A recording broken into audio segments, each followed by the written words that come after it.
Disclaimer: the stories shared on this channel are personal near-death experience and health. My name is Hannah Elise Morgan. I am 29 years old. I died for 4 minutes on July 3, 2024. The air at the Los Angeles Charity Marathon tasted like metal when I breathed it in, sharp, cold, unnatural. Morning haze clung to the streets like a pale curtain, and every sound felt amplified. The echo of shoes slapping pavement, the crackle of loudspeakers, the restless murmur of thousands waiting to run. I stood near the finish line medical tent, holding a roll of compression tape that trembled slightly in my hand. I told myself it was cold, but it was not. Somewhere behind me, a siren wailed in the distance, too early, too soon. I looked over my shoulder, expecting to see an ambulance tearing through the barricades, but nothing came. Only still haze, unmoving, like the world was holding its breath. I felt something shift inside me, a tiny flicker in my chest, like a thread snapping. I ignored it. I knelt beside a young runner who had come in early for taping. His ankle was swollen from a minor sprain during training. I wrapped it tightly, adjusting the position of his foot, forcing my fingers to stay steady. "Is it bad?" he whispered, barely able to hide the fear behind his bravado. I swallowed once, hard. "You will run, but you must listen to your body. Do not push through pain." He nodded quickly, too quickly. His contract depended on performance, and we both knew it. I checked my smartwatch. My heart rate was rising. I tapped the screen as if that would silence the warning. It did not. Behind me, I heard the sharp, irritated voice of Dr. Patel. "Hannah, stop slowing down the line. We have over 15,000 runners. Move." His words clipped the air like a blade. I stood instantly, wiping my hands on my vest, pretending I did not notice the faint tremor along my fingers. He walked toward me with his usual tight jaw, clipboard pressed against his chest. He lowered his voice. "Did you give him the recovery pack?" I hesitated. "He does not need it. He needs rest." "Give it," he said. "The sponsors expect full distribution. That is part of your job." A wave of heat crawled up my neck. Some of those supplements push the limit of... "Hannah." His eyes sharpened. "Do not question this. Ever." He walked away before I could respond. I felt the compression tape in my hand tighten as my grip closed around it. My jaw locked. My breath shortened. And although the morning air was cool, a bead of sweat rolled down the back of my spine. I forced a smile at a volunteer passing by. She joked lightly, "Stress tests later, right?" I laughed, but it was empty, broken more like a sound I pushed out rather than anything natural. The shadows along the barricades flickered. I blinked hard.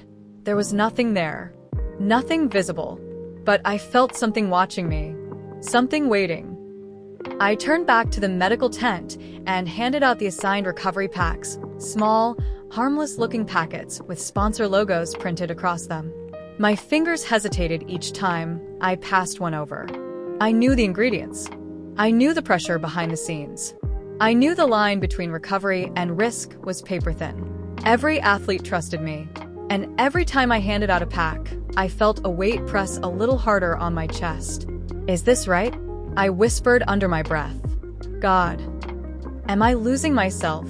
There was no answer.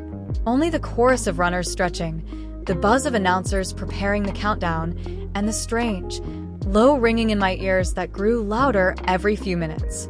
I looked around again, expecting someone to be calling me. Nobody was. I squeezed my eyes shut, and for a moment I saw something else.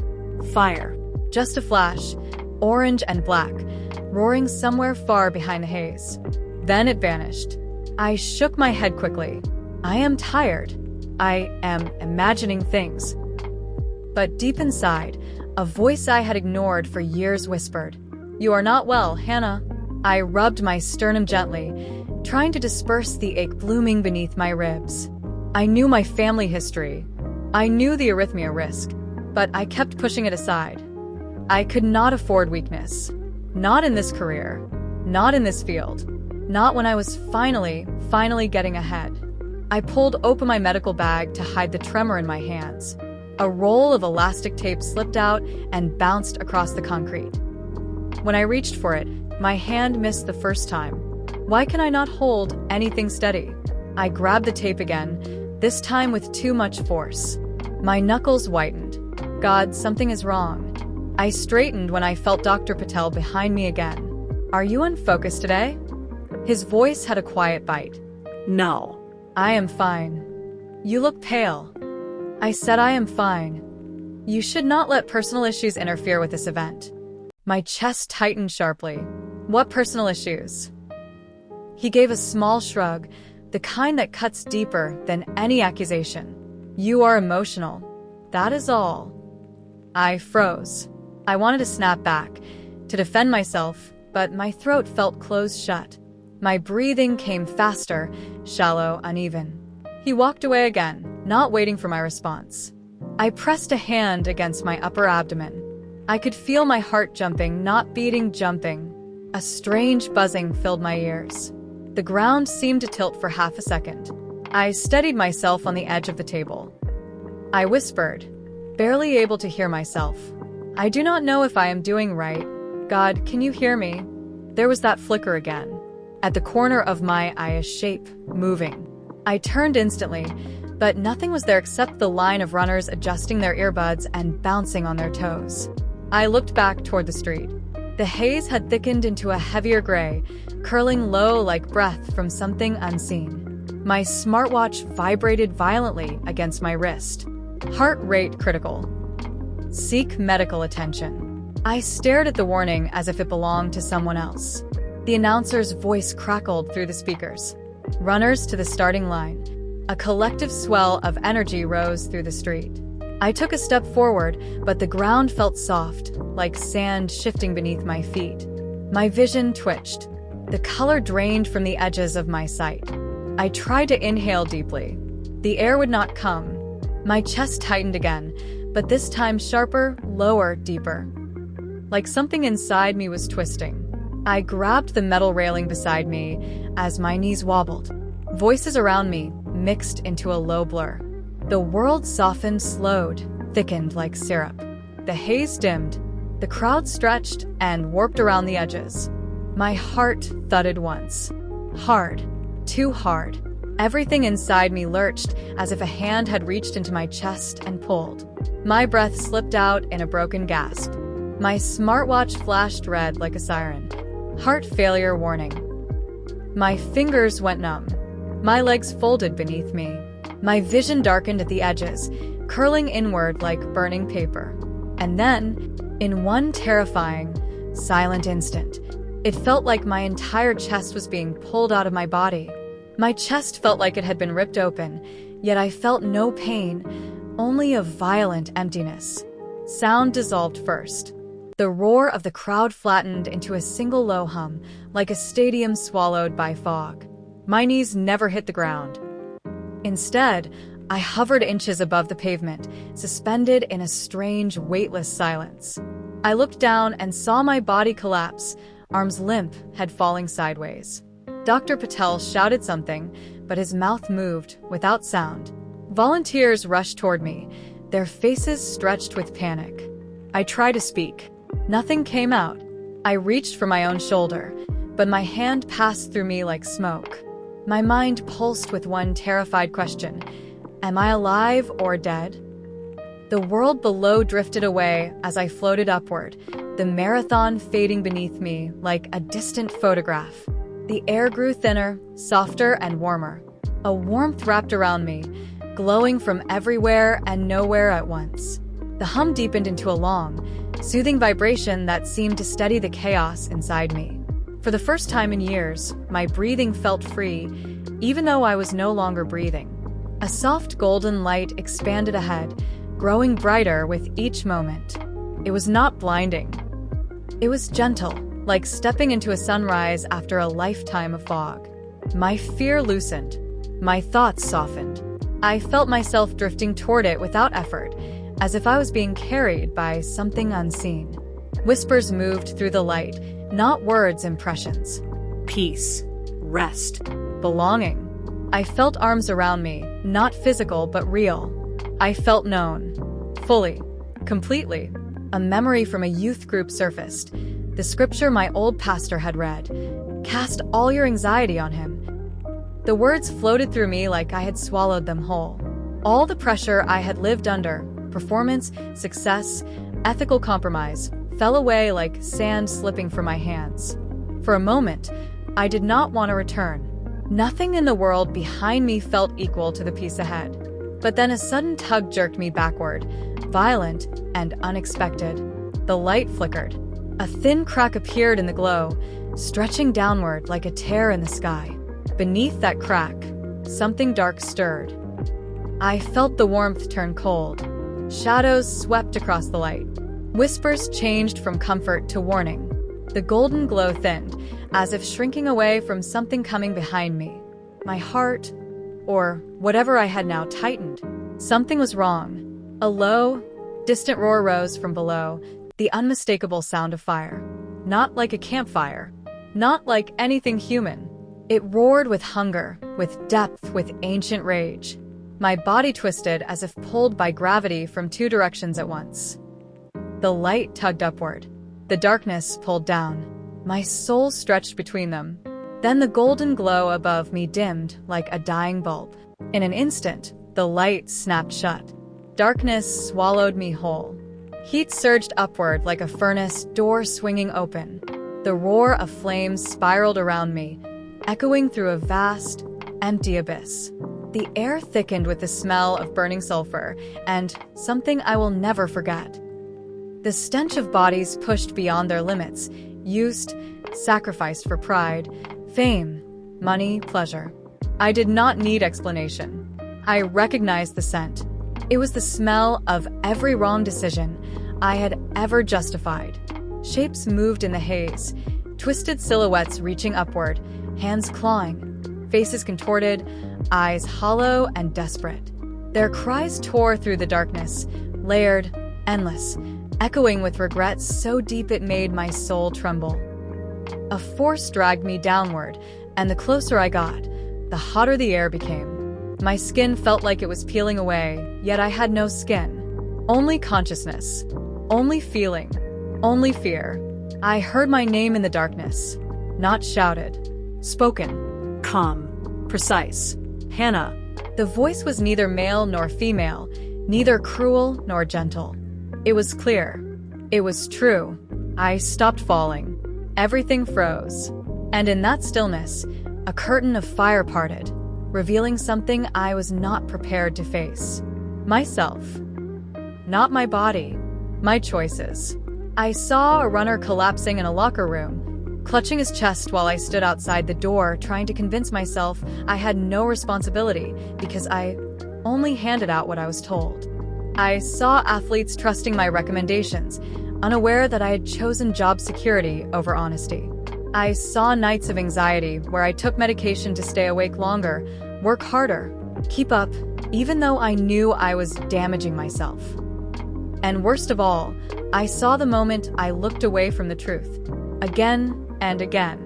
I watched myself handing out those recovery packs, knowing they were riding the line between benefit and harm, convincing myself it was fine because everyone in sports does it.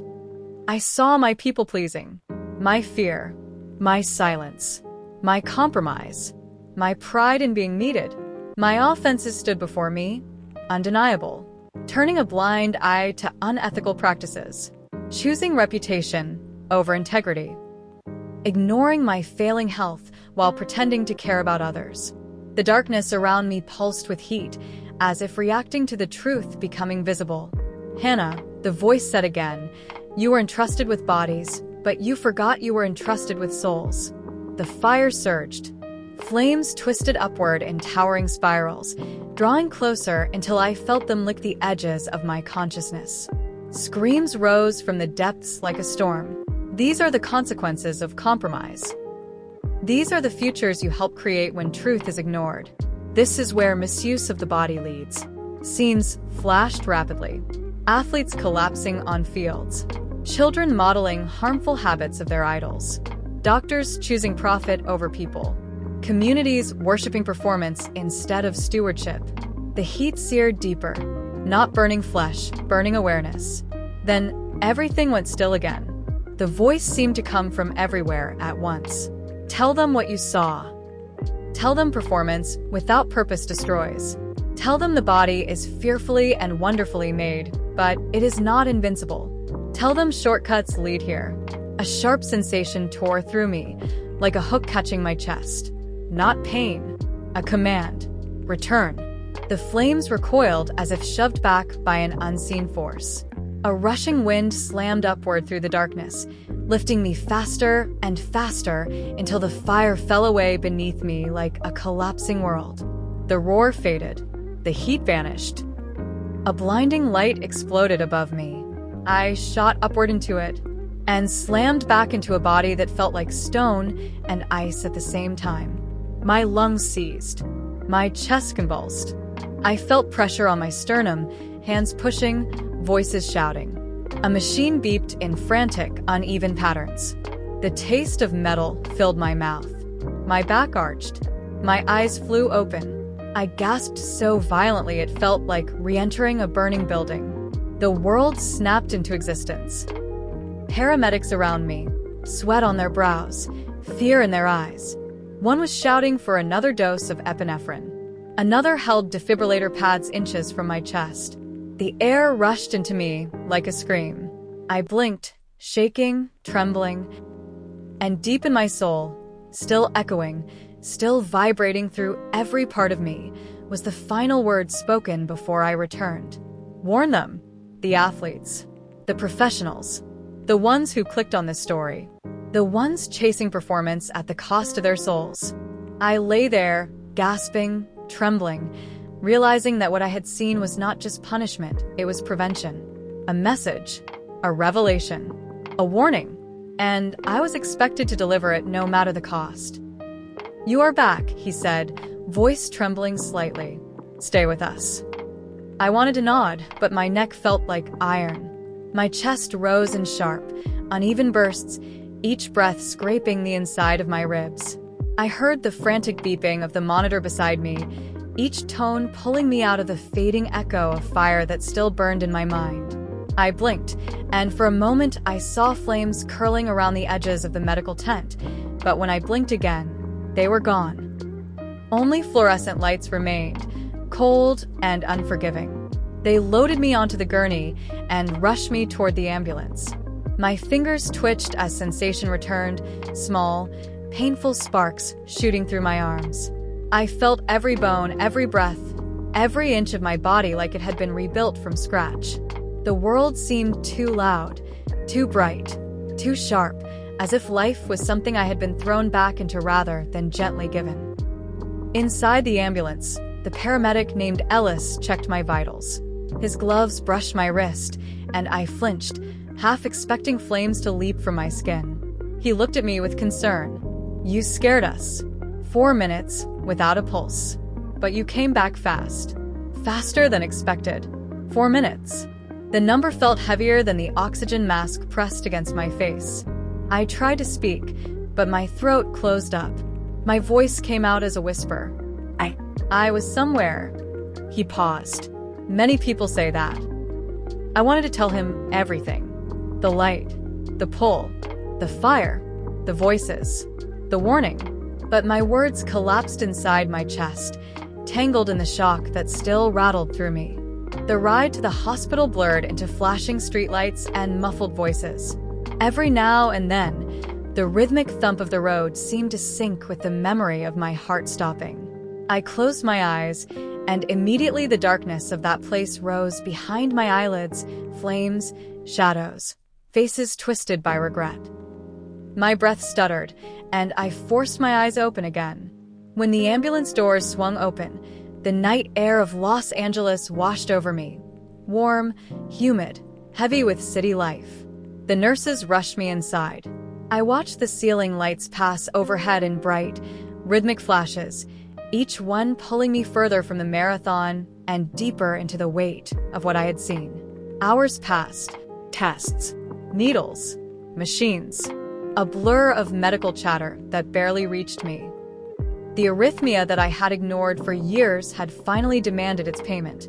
But even that truth felt small compared to the fire that still roared behind my ribs. When the room finally quieted, when the last nurse left and the door clicked shut, I lay there in the dim pulse of the monitor light, staring at the ceiling. "Lord," I whispered, voice cracking. "Was it real? Show me the truth." The temperature of the room shifted. Not cold, Not warm. just still, as if someone else had entered. My body tingled with an awareness that was not physical. My eyes filled, unbidden, as a quiet peace settled over my chest. It was not dramatic. It was not loud. It was gentle, like someone had placed a hand on the center of my soul. I knew then that what I had seen was not hallucination. Don't panic. Not a dying brain. It was a revelation, and I was expected to respond. When morning light leaked through the blinds, I asked for my phone with a trembling hand. I opened my messages and sent the first confession I had ever typed in my life. I told my supervisor I would not return to the team. I explained nothing. I just said the truth had finally reached me. The weight lifted, but only slightly, because there were more people I needed to face. My parents arrived, their eyes swollen with fear. My mother held my hand with both of hers, her thumbs brushing the skin, as if checking I was real. I recognized that touch. It was the same way she used to hold me during church worship nights, when I was still innocent enough to believe integrity was simple. I told them I had died. I told them I had seen something. They listened without interrupting, but their reaction split the room in two. My mother's eyes filled instantly, not with fear, but with recognition. She believed me before I even finished. Her fingers tightened around mine, and her voice trembled when she whispered, "Hannah, God gave you a second chance. Do not waste it." But my father, he sat back in the chair, lips pressed tight, shaking his head slowly.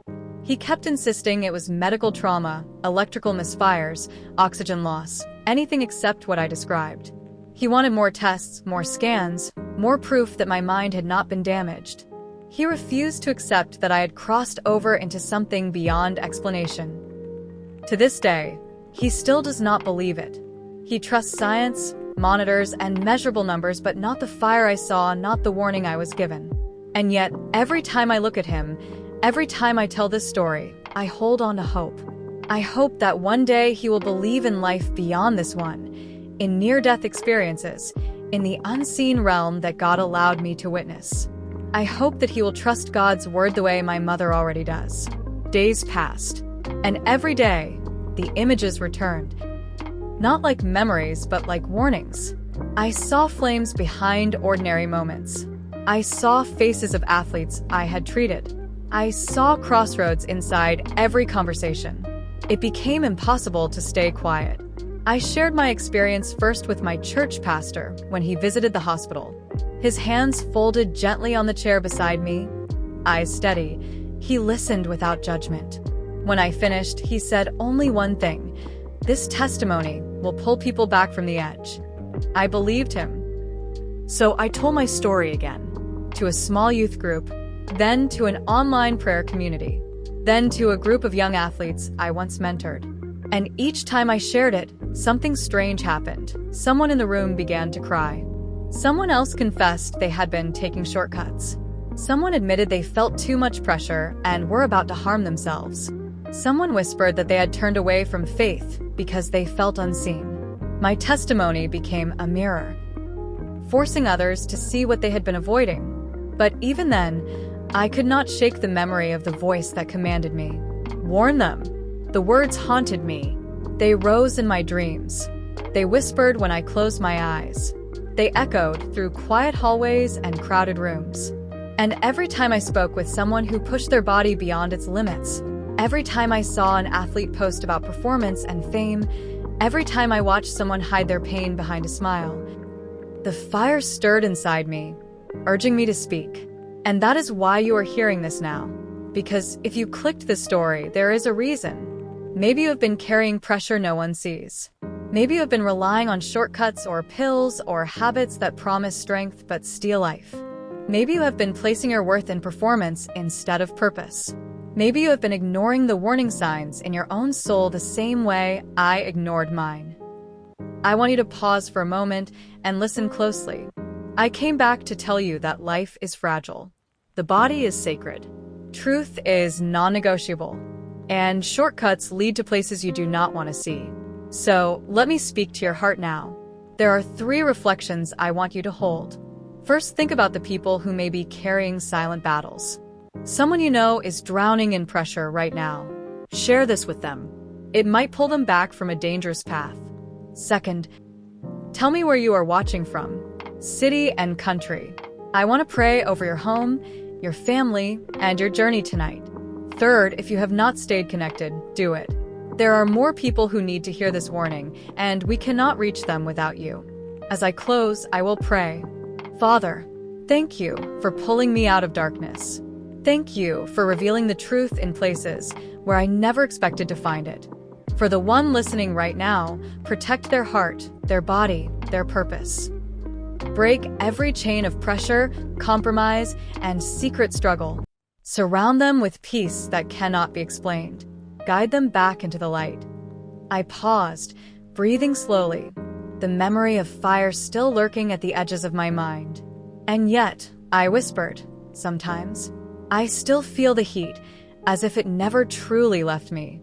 The monitor beside me beeped steadily, lights blinking in a quiet rhythm, but deep inside my soul, I knew the story was not finished. It was only the beginning.